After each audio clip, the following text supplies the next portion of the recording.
ফুলে ফুলে সাজিয়ে রেখেছি আমার এই মন, তুমি আসলে দুজনে মিলে সাজাবো জীবন। চোখ ভরা স্বপ্ন আর বুক ভরা আশা, তুমি বন্ধু আসলে দেব আমার সব ভালোবাসা। এই পৃথিবীতে যতদিন আছি, যতদিন থাকবো আর যতদিন বাঁচবো, সবাইকেই ভালোবেসে যাব। তো হ্যালো এভরিওয়ান, আসসালামু আলাইকুম। কেমন আছেন সবাই? এবছর যে আমের আচারগুলো দিয়েছিলাম তা সব খাওয়া হয়ে গেছে, তাই ভাবলাম কাঁচা আম যেহেতু বাসায় কিছু আছে তাই দিয়ে আজকে আচার বানাবো। প্রথমে ভেবেছিলাম যে আটি বাড়াটা আমি কাটতে পারবো না, ভিতরে যে বিচিটা বাড়া একদম শক্ত হয়ে গেছে।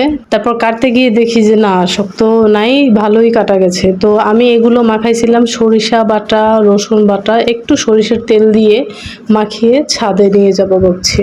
আমাদের ছাদে প্রচন্ড রোদ ওঠে, আশেপাশে যেহেতু গাছ নেই তার জন্য অনেক রোদ ওঠে।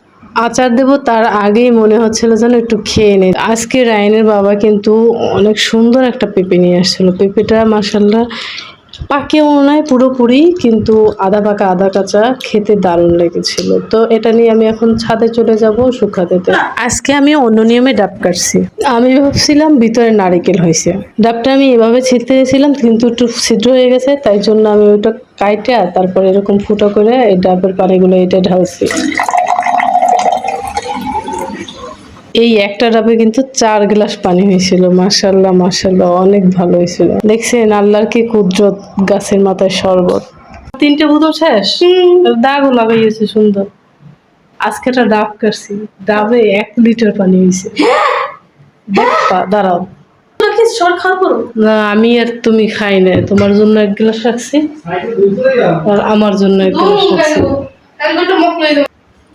এই দেখো, এরকম 2 গ্লাস পানি, আর তোমার দাদা 1 গ্লাস খাইছে আর তোমার বাবা 1 গ্লাস খাইছে, আর তোমার আর আমার আছে। তাই কতগুলো পানি এসে তাই মনে করো এইটার একজনের সমান মনে হয়। এইটার রায়ান বলতেছিল যে এটার 1 জগ হয়েছে, তো আমি বললাম না, জগে ঢালি নিয়ে, বিশেষ করে আমি আমার হাতে কাছে জগ ছিল না বিদায় যে পাত্রটা ছিল ওইটাই ঢালছিলাম, আমার পুরনো রাইস কুকারের পাত্রে ঢালছিলাম।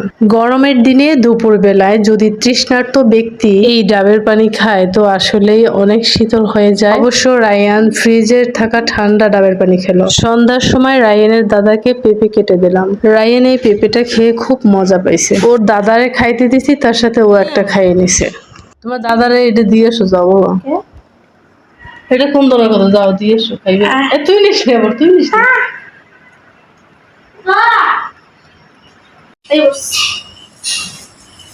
তোমার দাদারে দিয়ে আসো, যাও। আচ্ছা দাদা, এই 2 পিস পুরি দিও। দাঁড়াও দিতেছে, ওই জায়গায় আমরা নিয়ে যাবো আগে, দাঁড়াও। রায়ান ওর দাদাকে দিয়ে আসবে বলছিল, তারপর আমি বললাম যে না আমিও যাই, তো চলো একসাথে সবাই খাই। তো রায়ান ওর দাদার কাছে পুরিটা নিয়ে গেল। বড় বড় পিস বলতে না পুরি তুমি দিয়ে চালাতে পারবা না? হার্ড শেপে দিয়েছো, হার্ড হার্ড।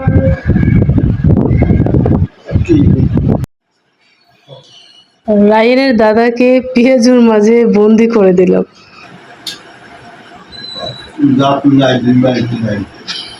রাত বাজে 10টা, দেখি বাহিরে বৃষ্টি হচ্ছে, কত সুন্দর প্রকৃতিটা। বৃষ্টির ফোঁটাগুলা যা সুন্দর লাগে। তারপরে রুমগুলো একদম শীতল হয়ে গেছে, সব জানালা খুলে দিয়েছিলাম। আমার ভিডিওটা আপনাদের কাছে কেমন লেগেছে তো আজ এ পর্যন্তই, খোদা হাফেজ।